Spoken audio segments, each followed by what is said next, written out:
আসসালামু আলাইকুম। Hello viewers, আশা করি আপনারা সবাই ভালো আছেন। যে যেখান থেকে দেখছেন সবাইকে অসংখ্য ধন্যবাদ।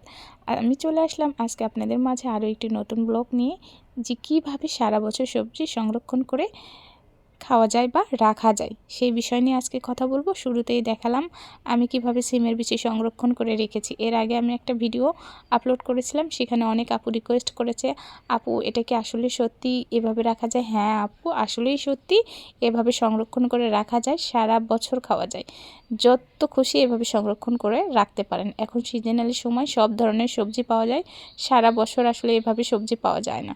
তাই আমরা সবসময় চেষ্টা করব সিজনালি সবজিগুলো একটু সংরক্ষণ করে রাখার। যেহেতু এখন খুব সবজির মূল্য একটু বেশি কম, জানি না কখন হুট করে বেড়ে যায়। সবাই তো জানেন দেশের পরিস্থিতি কেমন, কখন কোন সবজির দাম হুট করে বেড়ে যায়। আর কিছু কিছু সবজি আছে যেগুলো সারা বছর পাওয়া যায় না, যেমন সিম, কফি, গাজর এবং টমেটো। এগুলো আসলে এভাবে সংরক্ষণ করে রাখা যায়, ইচ্ছা মতো ব্যবহার করা যায়। তাই আমি এই সবজিগুলো সুন্দর করে ধুয়ে নিচ্ছি। সবজিগুলো প্রথমেই সুন্দর করে ধুয়ে নিতে হবে, প্রত্যেকটা সবজি, মানে আপনি যে সবজিগুলো সংরক্ষণ করবেন, এবং ডালাতে কিছুক্ষণ পানি ঝরতে দিতে হবে বা একটু রোদে শুকাতে দিতে হবে, যাতে কোনো পানি না থাকে। তারপর সবজিগুলোকে সুন্দর করে বাছাই করে কেটে বাটিতে বক্স করে রাখতে হবে। পুরো ভিডিওটাই আমি দেখাবো আপনাদেরকে আমি কিভাবে কি করতেছি। অবশ্যই ভিডিওটা ধৈর্যের সাথে দেখবেন, এবং এভাবে আপনারা চাইলে সারা বছর সংরক্ষণ করে রাখতে পারেন। আমি কিন্তু প্রতি বছরই এভাবে সংরক্ষণ করে রাখি, যেটা আসলে সারা বছর খাওয়া যায়, কোনো সমস্যা হয় না।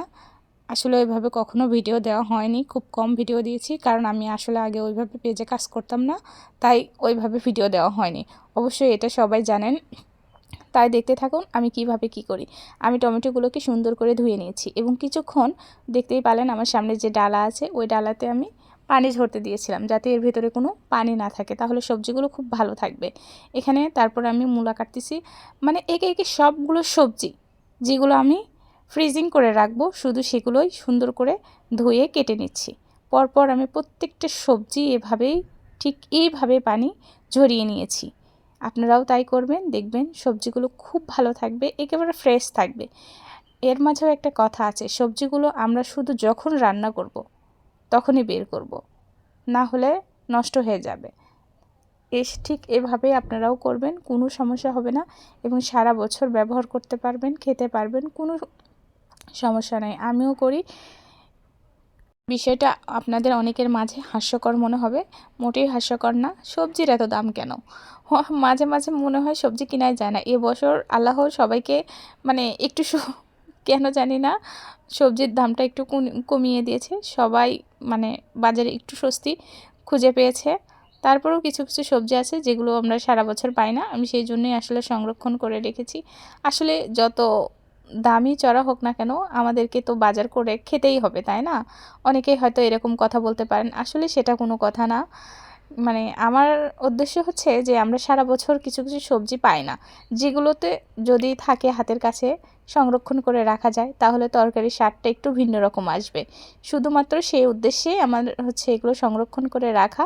অবশ্যই আপনারাও চেষ্টা করবেন এভাবে রাখার, মানে যারা রাখতে চান, দেখবেন সারা বছর খুব ভালো থাকবে, কোনো সমস্যা নাই। আমি স্পেশালি এভাবেই করি, তাই আপনাদেরকেও দেখালাম। আশা করি আপনাদের অনেক উপকারে আসবে ভিডিওটা। এবং কিছু কিছু আপুরা আছে অবশ্যই এভাবে সংরক্ষণ করে রাখে, আমি দেখেছি এবং আমি নিজেও করি। মরিচগুলো আমি কেটে নিচ্ছি খুব সুন্দর করে, ঠিক একই প্রসেসিংয়ে মরিচটাও কেটে নিচ্ছি। কথা বলতে বলতে আমি অনেকগুলো কথা বলে ফেললাম, মানে পুরো ভিডিওটা দেখানোর চেষ্টা করলাম। আমি আশা করি আপনাদের সবার ভিডিওটা ভালো লাগবে, একটু হলেও উপকার হবে। সবাই পাশে থাকবেন, এটাই হচ্ছে আমার কথা।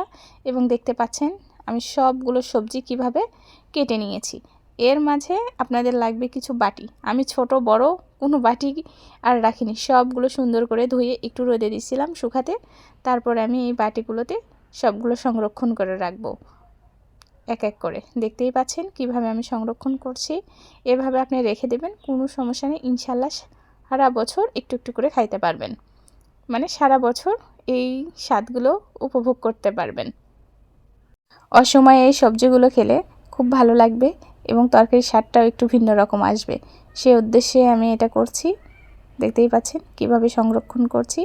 এবং সিমে মানে কোনো পানি থাকবে না, এভাবে সংরক্ষণ করে রাখবেন যাতে পানি সম্পূর্ণ ঝরে যায়। পানি থাকলে একটু সমস্যা হবে, হয়তো নষ্ট হয়ে যাবে, তাই পানিগুলো সম্পূর্ণ ঝরে ফেলতে হবে। তারপর সামনে রমজান মাস, আশা করি আপনাদের সবার ভিডিওটা ভালো লাগবে, সবাই পাশে থাকবেন। ধন্যবাদ।